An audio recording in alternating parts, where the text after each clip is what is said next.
53. The Unchanging Word.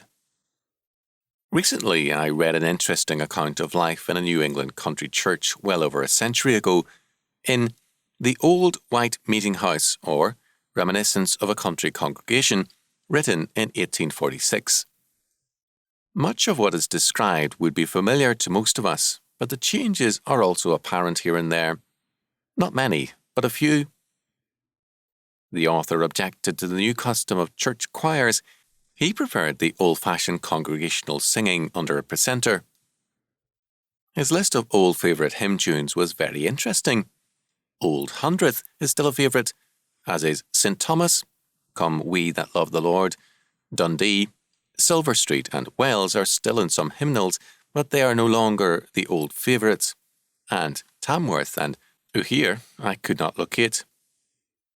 Some of the old favourites of 1846 would be objected to by congregations today as new and strange tunes.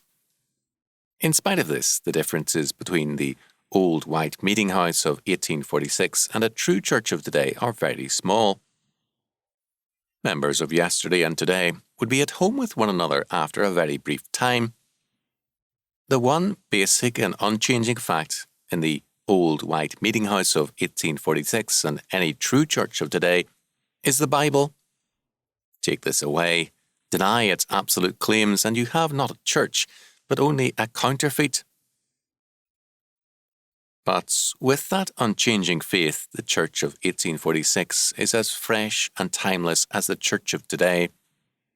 It proclaims the everlasting gospel of the God who declares, "For I am the Lord, I change not." Malachi 3:6. Does the church need to change with the times? Not if the church holds the truth. The unchanging truth of God needs to be applied to man's changing times as a measure or yardstick whereby men and events are to be judged. Where the truth is declared to be man's standard, change then is progress towards the truth. It is purposeful growth. Without the truth, change is no longer progress. It is merely change. Today, our world is changing, but it is not progressing. There is much evidence that it is in many ways declining. The reason is that our change has no standard of truth to it, because the Word of God is no longer applied to man and nations as the yardstick and standard.